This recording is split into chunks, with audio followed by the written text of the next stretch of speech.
আসসালামু আলাইকুম বন্ধুরা, হাতের লেখা চ্যানেলে আপনাদের সবাইকে স্বাগতম।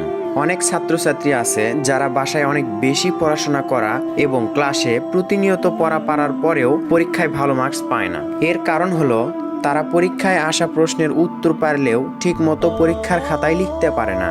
মন যেভাবে বোঝাতে চায় আসলে তেমনটা লেখার মাধ্যমে বোঝাতে পারে না।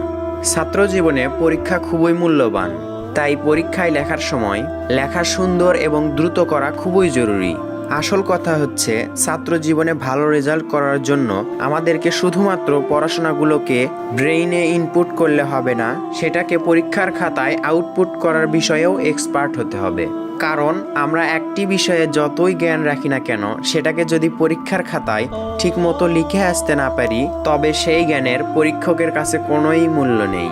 এজন্য আমাদেরকে হাতের লেখার সৌন্দর্য ও স্পিডকে আরও বেশি ইনক্রিজ করতে হবে। আজকের এই ভিডিওতে আপনাদেরকে আমি লেখা বিষয়ে 4টি টিপস শেয়ার করব, যা আপনার উপকারে আসবে ইনশাআল্লাহ।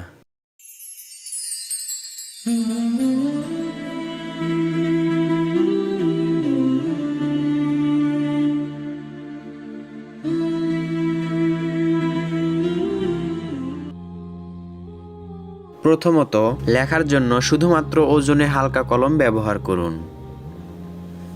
অনেক ছাত্রছাত্রী আছে যারা কলমের ডিজাইন বা কলমের ব্র্যান্ড দেখে কলম কিনে থাকে, যা বেশিরভাগ ক্ষেত্রেই ওজনে ভারী হয়। কলমের ওজন একটু বেশি হলে হাতের লেখার স্পিডও কমে আসবে। তাছাড়াও বেশি লেখার সময় হাত ব্যথা হবে, ফলে একটানা বেশিক্ষণ লিখতেও কষ্ট হবে।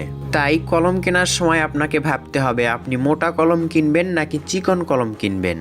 তবে কখনোই বেশি চিকন কলম কেনা উচিত নয়, কারণ বেশি চিকন কলম দিয়ে লেখার সময় হাত থেকে বারবার পিছলে যাওয়ার সম্ভাবনা থাকে। তাই এক্ষেত্রে আপনার যে মাপের কলম হাতের সাথে কমফোর্টেবল মনে হয় সেই সাইজের কলম কিনতে হবে। দ্বিতীয়ত আছে লেখার সময় কলমের ক্যাপ কলমের পিছনে না লাগানো। আমরা বেশিরভাগ শিক্ষার্থীরাই কলমের ক্যাপ বা হেড কলমের পিছনে লাগাই রাখি। কলমের হেড বা ক্যাপ কলমের পিছনে লাগাই রাখলে কলমের ওজন একটু হলেও বেড়ে যায়। এক্ষেত্রে হাতের লেখার স্পিড স্বাভাবিকভাবে কমে যাওয়ার সম্ভাবনা থাকে। তাই আমরা যদি মনে করে লেখার সময় কলমের হেড বা ক্যাপ পিছনে লাগানোর পরিবর্তে খুলে রাখি, তাহলে লেখার ক্ষেত্রে আরও কমফোর্টেবল বা হালকা অনুভব করা যায়। তৃতীয়ত আছে কেনার সময় ভালো গ্রিপওয়ালা পেন কেনা। গ্রিপওয়ালা কলম বলতে শুধু যে রাবারের গ্রিপ হবে তা না। আমরা জানি গ্রিপওয়ালা কলম বলতে কলম দিয়ে লেখার সময় আমরা যেখানে হাতের নখ রাখি শুধু সেইটুকু রাবারের হয়, কিন্তু না, গ্রিপ প্লাস্টিকের কলমেও হয়। উদাহরণ হিসেবে এখানে দেখতে পাচ্ছেন প্লাস্টিকের কলমে প্রথমে এখানে একটি গ্রিপ, এরপর দেখতে পাচ্ছেন রাবার গ্রিপ, পুরোটাই রাবারের কলম। এরপর ডান পাশের এই কলমে দেখতে পাচ্ছেন একেবারে গ্রিপ নেই, অর্থাৎ এই কলমটি পিছলে যাওয়ার সম্ভাবনা থাকবে।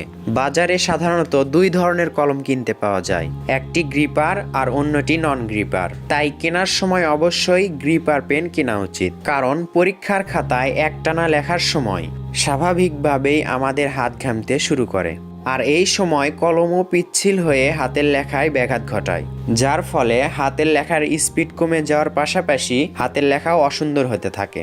তাই গ্রিপার পেন দিয়ে লিখলে হাত ঘামলেও হাতের কলম পিচ্ছিল হওয়ার সম্ভাবনা কম থাকে। এরপর চতুর্থ নম্বরে আছে কোনো টপিক পড়ার পর তা প্রতিদিন লিখে প্র্যাকটিস করা। কোনো টপিক পড়ে মুখস্থ করার পর সেটা মনে রাখার জন্য মাঝে মধ্যে খাতায় লিখে প্র্যাকটিস করতে হয়। পড়া মুখস্থ করার পর খাতায় লেখা অত্যন্ত জরুরি, যেটি বেশিরভাগ শিক্ষার্থীরাই করে না।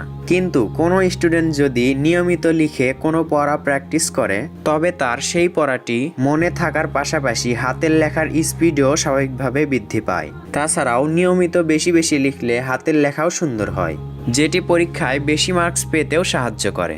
তাই আমাদের উচিত কোনো কিছু পড়ার পর তা নিয়মিত লিখে প্র্যাকটিস করা। তো বন্ধুরা, এই কয়েকটি বিষয়ে ধারণা দিয়ে আশা করি বোঝাতে পেরেছি। হাতের লেখা একটি লেখা বিষয়ক শিক্ষণীয় চ্যানেল, তাই শিক্ষণীয় ভিডিও পেতে আমাদের সাথেই থাকুন।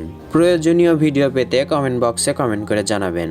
ভিডিওটি ভালো লাগলে লাইক করবেন এবং শেয়ার করবেন অন্যান্য বন্ধুদের মাঝে। সুস্থ থাকবেন, সুন্দর থাকবেন। আল্লাহ হাফেজ।